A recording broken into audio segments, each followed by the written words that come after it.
neste canal Arsênio Tardivo e você. Entrevistas, informações e muito mais. Deixe seu like, se inscreva-se no canal. Olá, estamos aqui no Arsênio Tardivo e você. E hoje, neste podcast, a gente vai fazer alguma coisa diferente. Vamos descobrir quem é o Arsênio Tardivo que há tantos meses vem trazendo pra gente aí várias informações de várias pessoas, vários profissionais. E hoje a gente vai descobrir quem que é o Arsênio Tardivo. Seja muito bem-vindo nesse podcast, Arsênio. Obrigado, Barreto.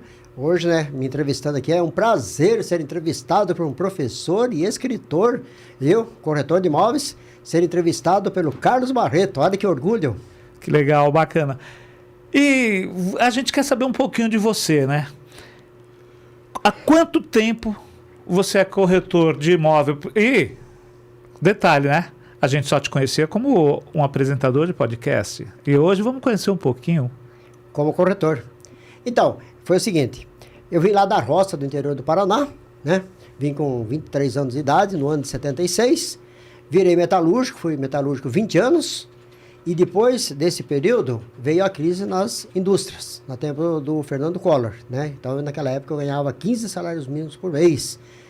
Fui formado pelo Senai, que eu tenho grande orgulho de ter sido formado pela Escola Hermenegildo Campos de Almeida, Escola Senai Guarulhos. E depois, eu fiquei 20 anos na indústria. Aí a idade foi avançando e veio a crise do desemprego. E o que acontece? Eu não me preparei para o futuro da indústria. Eu deixei para trás muitas coisas que eu deveria ter estudado, as novas tecnologias, né, para a indústria. Então, o que acontece? Quando veio depois do Fernando Collor, as empresas começaram a cair. Eu fui ganhar de 13, 15 salários mínimos, a gente passou a ganhar 4, 5 só. Aí já estava apertado as coisas. Aí eu resolvi trabalhar como autônomo. Virei autônomo, trabalhei com eventos, me formei radialista. E para tudo que eu fui fazer na vida, eu precisei fazer cursos e aprendi. Aí aconteceu que eu trabalhava, no meu último tempo de evento, foi quando eu trabalhava na prefeitura de Guarulhos. Fiquei lá apadrinhado 2 anos quase, né? No tempo do Eloy Pietá. E aí o que aconteceu? Eu fui mandado embora, né? Vamos ser bem claro, fui mandado embora. Aí o meu cunhado me chamou. Falou assim: Marcelo, você tem experiência de vendas? Porque eu trabalhei sempre fazendo panfletos, fazendo divulgação de lojas. Ele falou: por que você não vai trabalhar com o meu irmão lá na região de Bom Sucesso e trabalhar com imóveis? Aí eu falei: vou fazer uma experiência. Aí comecei lá por lá e tudo correu bem. Já estou completando 16 anos de corretagem. Hoje estou feliz da vida, graças a Deus. Escolhi uma profissão que eu gosto, adoro. Tá, você contou aí uma experiência de vida bem interessante, mas dentro desse processo, a ideia foi o teu irmão que te chamou para ir... O teu cunhado que chamou para ir vender imóvel? Ou você já tinha alguma coisa? Como que surgiu essa ideia? Você corretor? Porque ninguém acorda... hoje eu vou vender peixe na feira. Como foi isso? Como foi essa ideia? Convidou. Foi o convite dele que trouxe isso? O convite dele que me incentivou. Ele chama-se Francisco de Assis, meu cunhado. E lá em Bom Sucesso, comecei na Carina Imóveis, né? Então ele falou assim: por que você não vai trabalhar de corretor? Aí eu falei assim: que é uma boa ideia, né? Porque eu sou vendedor, eu trabalhava vendendo as coisas na rua, vendendo panfletos, cartões de visita, eventos, né? Eu sempre viajei muito com artistas também. E aí eu troquei, assim, da água para o vinho. Mudei de apresentador de eventos, né? De shows, e organizador de eventos, virei corretor de imóveis. E olha a coincidência. Em 3 meses, parece até uma história muito bem, assim, complicadinha de entender. Em 3 meses, eu vendi 13 imóveis. Aí eu falei: opa, essa é a profissão que eu quero. Só que a imobiliária, naquele tempo, pagava muito pouquinho. Ele era tudo gente da família e tal, pagava uma comissão muito baixa. Eu falei: pera um pouquinho, tem coisa errada. Se eu estou vendendo tão bem assim, isso depois de 1 mês de trabalho, 3 meses, vender 13 imóveis, falei: olha, essa é a profissão ideal. E aí depois, eu saindo do mercado de vendas, que veio as crises também. No tempo de outros governos, quando surgiu o plano Minha Casa Minha Vida, foi uma época muito boa. Vendia casas adoidadas, você vendia assim 3, 4 casas no mês. Depois foi caindo. Aí eu me especializei em galpões. Hoje eu sou especializado em galpões logísticos, industriais e prédios comerciais. Opa, aí você falou, legal, a parte romântica tá aí.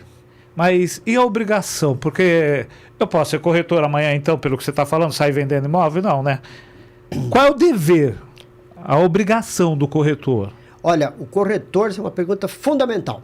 O corretor de imóveis, em primeiro lugar, primeiro passo que o corretor tem que ter para não se queimar. Eu tive a oportunidade, já vou explicar por que o corretor tem que ser correto. Eu já tive cliente que já comprou 3 imóveis comigo. Eu já tive clientes que já alocaram 3, 4 galpões comigo. Então, o porquê que é fundamental? Eu sempre dizia para as pessoas, quem entra aqui, eu fazia parte de um escritório lá em Bom Sucesso. Então, o que acontece? Eu sempre falava para as pessoas, aqui as pessoas voltam para comprar mais ou alugar mais, não para reclamar. Porque o fundamental de um corretor de imóveis está numa palavra que eu tenho em mente mesmo, é a honestidade e a ética. É a parte fundamental, você obedecer às leis do Cresce. Então você nunca deve fazer um negócio a olho, vender uma propriedade que não tenha documento. A pior coisa na vida de um ser humano, cidadão coitado, aquele que trabalha no dia a dia, passa a vida inteira numa indústria, ele compra uma casa, amanhã depois ele vai saber que aquela casa não tem documento correto, ou o cidadão que loca um galpão com a gente, amanhã depois ele vai falar, aqui eu não consigo instalar a minha empresa. Então, a ética e o esclarecimento é fundamental. Então, hoje a gente segue uma regra, o Cresce tem dado assim, um bom treinamento no nosso curso de formação, né? Então, o Cresce é obrigatório. Hoje não pode trabalhar sem Cresce. Hoje, se for pego hoje trabalhando em imóvel sem Cresce, é como nem vou falar o que acontece, é complicado. Você falou uma coisa que é interessante, eu acho importante e vale a pena a gente resgatar. A ética na profissão de corretor. Você entende que a ética é importante? Por quê? Olha, ninguém gosta de ser enganado. E o corretor, sim, ele não deve, eu sempre falo para os colegas, olha, é preferível, se eu tiver que ganhar uma comissão de 10 mil reais, mas deixar alguém em prejuízo, eu prefiro não ganhar. Então eu prefiro manter a ética. É fundamental, e outra coisa, você tem que respeitar os direitos entre colegas, a ética, né? Um não passar a perna no outro, que existem muitos. É um mercado que é complicado. Eu ia falar isso. É, muito complicado. Então, muitos corretores não ligam para a ética. E o cliente, aquele que vai adquirir o imóvel, ele quer ser bem atendido, ele quer que você cuide de toda a documentação necessária para ele. E o corretor tem que conhecer um contrato de locação, um contrato de compra e venda de cabo a rabo. Hoje, um contrato de locação que a gente faz tem em torno de 40 e poucas cláusulas e uns 8, 10 parágrafos. Então, ali está a hora do corretor provar que ele é honesto, que ele é sincero. Por exemplo, eu vou vender uma casa para você. Aquela casa lá tem um problema de enchente na rua. Aí você pergunta para mim, aqui da enchente, a primeira coisa que eu falo para o cliente, conversa com o vizinho. Eu sou suspeito para falar. O vizinho é a pessoa mais correta para falar para você. É porque você vai falar, você quer a venda, né? Quer a venda. E se você falar que enche, não vai ter a venda. Não vai ter a venda. Mas, por outro lado, você quando deixa esse tipo de coisa para... Olha, pergunta para o teu vizinho, porque ele não vai mentir para você. Não vai mentir. O vizinho não mente um para o outro. A melhor coisa quando você vai adquirir o imóvel, consulta os vizinhos, verifica na prefeitura se aquela rua lá tem problema, verifica se o imóvel está em condições, né? Então, a ética do corretor e a coerência é entregar a documentação correta. Por isso nós temos um cartório chamado Cartório de Registro de Imóveis. Legal, vendo tudo isso, vendo você falar assim, vem a pergunta, né? Valeu a pena virar corretor? O que você acha? Por que valeu a pena? Porque você fala com paixão disso, né? Olha, foi uma das profissões que eu mais me dei bem na vida. Metalúrgico. Que eu devo tudo, aquilo que eu acabei de falar agora há pouco, ao Senai de Guarulhos. Se eu ganhei 15 salários mínimos por mês, em um certo período, antes do presidente Collor entrar, naquele tempo, era uma profissão que eu fazia, gostava daquela profissão, mas eu fazia aquilo ali por necessidade, por causa do salário. Mas eu não gostava tanto igual eu gosto de ser corretor. Porque o corretor de imóveis é um cargo que a gente usa, a gente trabalha, chama-se funcionário virtual, né? Eventual. O que acontece? Nós não somos empregados de ninguém. Então, se você se queima com um cliente, uns 10 ou 20 vai ficar sabendo. Então, é a melhor coisa que eu indico, eu falo para os corretores, para os colegas, às vezes a gente faz muito negócio em parcerias, né? O que eu falo? Vamos ser corretos, coerentes e honestos. E os clientes, eu tenho hoje 5.500 contatos no meu celular, de clientes que eu já atendi, está tudo registrado lá no Google. Então, o que acontece? Muitos clientes falam, eu já loquei um imóvel com você. O outro me fala assim, olha, Arsênio, graças a Deus eu tenho minha casa própria hoje, graças ao seu trabalho. Aquilo aí enche os olhos da gente de lágrima. Você falou isso aí, veio automaticamente uma curiosidade, né? Não precisa falar os valores, claro, porque não seria o certo. Mas quais foram as suas melhores transações desses 16 anos de profissão? Olha, as melhores transações, não estou falando as mais caras. Essa que te deu o prazer. Olha, para mim, praticamente, as melhores, eu tive a honra, tive o prazer de um cliente na China me achar no Google, vinha aqui no Brasil e locar um galpão comigo. Veio Caramba! Aqui. Uma outra empresa do Japão, eu não importo até de falar o nome, a Daiso do Brasil, ela tem 5.000 lojas no mundo, você entendeu? 3.500 no Japão e 1.500 aqui no Brasil. Não sei se ainda tem até hoje ou deve ter até mais. Eu tive o prazer de locar um galpão para eles também. Caramba! Então, foi um fato importantíssimo. Foi assim um fato que... Outra coisa, as maiores alegrias que nós tivemos, por incrível que pareça, eu nem vou citar o nome aqui, mas foi num governo passado que a gente fez a maior parte de locações com outro presidente. Não vamos nem citar nome, mas você deve saber mais ou menos quem é. Então, o que acontece? Época da pandemia. Foi a época que a gente não teve um dia de crise, não paramos um dia de trabalhar. Olha que coisa curiosa, hein? Acaba virando um fato histórico, né? Mas essa coisa de não ter um dia de crise, de trabalhar tudo... Estelionatário tem tudo que é lugar. Ixi, muito. Você já caiu em algum golpe?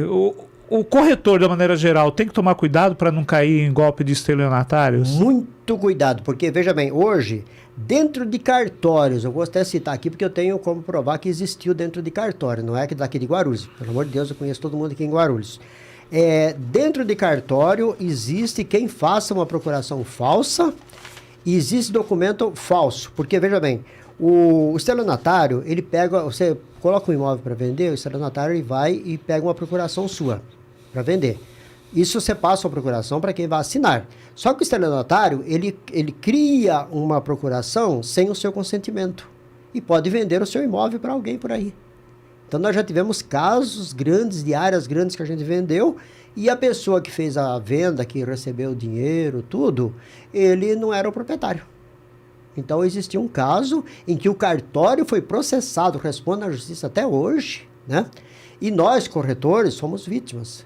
Então eu já fui intimado até para depor como testemunha do caso, porque nós somos vítimas. Eu e mais 3 corretores fizemos uma venda e a pessoa que vendeu aquele imóvel, que desapareceu em seguida, ele pegou metade do dinheiro do valor da área e sumiu, né?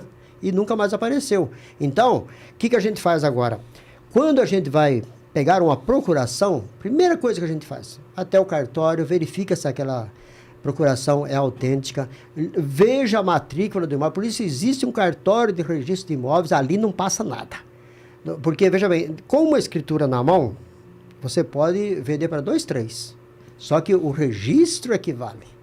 Contrato de compra e venda. Contrato de compra e venda é um perigo, porque o cidadão pode vender o mesmo imóvel para 3, 4 pessoas. Quando o coitadinho que comprou lá primeiro, que levou a rasteira, quando ele vai lá para tirar a escritura e registrar o imóvel, foi vendido para mais uns 2 ou 3. Isso aí é estelionato, da cadeia. Aí agora eu fiquei meio bugado com isso aí que você está falando. Porque eu sei que tem os grileiros aí que pega terreno, sai vendendo até alguém ir lá e pegar. Mas eles conseguem envolver corretores nisso com Cresce, né? Com Cresce, tudo? Conseguem. É o dinheiro. Por isso que eu falei ali, eu prefiro mais perder de ganhar do que vender um imóvel para uma pessoa e a pessoa amanhã depois não tem como puxar o documento. A pessoa perceber que foi enganado. E o estelionatário consegue fazer isso.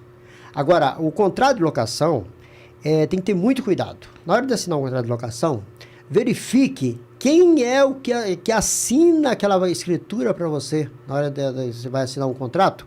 Se você está comprando uma casa e tem uma procuração, tem um contrato de compra e venda, então observe primeiro de tudo, quem é que vai assinar esse documento na hora de fazer a escritura?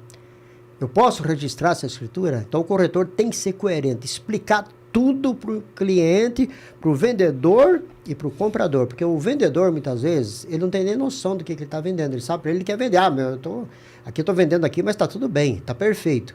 Só que o corretor, ele tem a obrigação de levantar toda a documentação e fornecer para o cliente. É por isso que eu já tive o prazer de vender 3 imóveis para uma pessoa só, numa sequência. Então, eu estou com uma dúvida aqui. Pelo que eu entendi, pelo que você explicou, existe documentação falsa, inclusive em cartórios de registro de notas. Existe. Registro. Existe nos cartórios de notas. De registro, um documento falso não existe. É muito raro. Agora, o que a pessoa precisa saber? Quando você vai comprar um imóvel, precisa ler a matrícula, né? Se a matrícula não teve alguma penhora naquele imóvel ali. Porque se o imóvel estiver penhorado, você não consegue transferir a escritura. E muitos corretores esquecem de olhar esse detalhe. Então, quando vai... Por exemplo, você põe sua casa comigo para vender. Primeira coisa que eu vou fazer, quero ver sua escritura. PTU. Aí agora eu quero ver sua matrícula. Aí eu tenho obrigação de puxar uma matrícula atualizada e ler aquela matrícula, conferir se aquele documento realmente confere com o que eu estou vendendo ali e apresentar para o cliente. Mas isso não é todo mundo que faz, não, né? Porque aí tem um nível de preocupação que eu acho que a maioria não tem. Você tem essa preocupação, mas isso vai dar uma segurança jurídica para quem está comprando. Para os dois lados. O corretor também acaba tendo um benefício de falar. Então por que... momento de revolta. Então por que não é todo mundo que faz isso? Mas é obrigação do corretor fazer. O corretor que tem a ética, ele é obrigado a fazer isso. Ele é obrigado a analisar a matrícula, porque, vou te dar um exemplo. Tem muitos coitados, a gente fala que são pessoas simples, que tem um emprego, ou chegou do interior, tem que comprar um imóvel. Lá no interior, antigamente, a gente não tinha documento, tinha nada. Chamava-se amarrava no bigode. Então, você podia vender uma propriedade para o outro e ali você dava um sinal e tal. Agora, o que acontece? Aqui na cidade grande, não. Hoje, dos tempos para cá, as coisas mudou. Mudou muito, né? Mudaram muito. Aí, o que acontece? O corretor, se ele quer ter uma ética, hoje a maioria hoje está fazendo isso, porque o CRES pega no pé. Você sabe que se você vender um imóvel e pegar um dinheiro de um cidadão que comprou e não prestar conta do imóvel, o CRES vai te buscar, vai te procurar. É só você entrar com o processo no CRES. Eu comprei numa imobiliária tal, já tive casos aqui em Guarulhos que o CRES foi lá na imobiliária e falou, vocês vão pagar o dinheiro que o cidadão pagou de entrada. Aí eu tô com uma dúvida. Imóvel sem documentação pode ser vendido? E nesse caso, qual é o papel do corretor? Verificar tudo. Por exemplo, Arsênio Tardivo, não pego imóvel se não tiver documentação em dia. Ou tem documento ou não tem. Já aconteceu de pessoas, clientes, que falaram assim, mas você quer... Por que você não pega meu imóvel para vender? Eu falei, porque eu não posso vender. Eu tenho que preservar o meu CRES. É o meu direito de corretor, né? Minha obrigação de corretor, verificar a documentação do imóvel. Como que eu vou vender um imóvel para você se não tem documento? Qual a posse? Qual o direito que você tem? Amanhã depois chega um proprietário lá, o oficial de justiça te manda embora. Ou, por exemplo, você é um imóvel invadido. Quando você tem um imóvel invadido, você pode ir direto com a polícia e o documento aqui, eu sou o dono aqui. Aí existe também uma situação de ordem judicial, né? A gente ainda tem alguns minutinhos, eu estou com uma curiosidade muito grande. Você falou de invasão. Eu entrei no terreno, invadi o terreno com mais de um monte de gente, a gente fez algumas brigas jurídicas, aí foi lá na prefeitura e a prefeitura está me mandando em PTU. Olha, existem muitos imóveis que têm IPTU, por incrível que pareça. Vou dar um exemplo do Ponte Alta. Ponte Alta, aquela região ali, tem uma área muito grande que a imobiliária não existe mais, a imobiliária faliu. Então, tem muitas pessoas que conseguiram tirar a escritura, mas não dá registro. E outras coisas, áreas de preservação. Tem pessoas que conseguiram até fazer escritura, áreas de mananciais, conseguiram fazer a escritura, mas não dá registro. E outra coisa, se você tem um terreno de 10 de largura, você vai desmembrar aquele lote, metade. Tem região que não dá para desmembrar devido ao regulamento de cada município que tem as suas áreas de preservação. Então, como é que você vai vender uma propriedade? Tem gente que consegue vender uma propriedade de uma área de preservação e uma área de manancial que não sai documento. Então, amanhã depois, pode chegar a polícia aí e tirar você de lá. Agora, a pessoa que vai comprar tem que ficar ligado, procura sempre um corretor. Outra coisa, nunca pegue o corretor a olho assim de qualquer um por aí. Pega sempre, tira informações sobre aquela imobiliária, aquele corretor, porque existem muitas imobiliárias seríssimas aqui em Guarulhos. Aqui é uma burocracia danada para você comprar. O cara, até para comprar, os caras puxam sua ficha. Caramba. E de quem vende, então, tem que puxar tudo. Ó, infelizmente, acabou-se o nosso tempo. Tá tão bom. Mas dá pra gente fazer mais uns 2 ou 3 programas sobre isso, hein? Eu quero te convidar para participar do podcast do Arsênio Tardivo e Você. E o telefone tá aí na tela, né? Que é o 994659382. Para quem tiver dúvida aí, aqui, ó, chamar o... você... Depois deixa aí os seus comentários para a gente chamar mais uma vez aqui o Arsênio Tardivo para participar de um podcast. Isso aí merece mais uns 2 ou 3, porque eu acabei ficando com um monte de dúvida pendentes. Obrigado pela participação. Volte sempre no seu programa. Estaremos sempre aqui.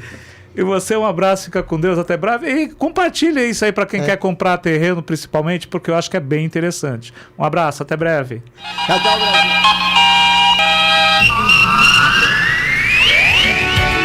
No ar, neste canal, Arsênio Tardivo e Você. Entrevistas, informações e muito mais. Deixe seu like, se inscreva-se no canal.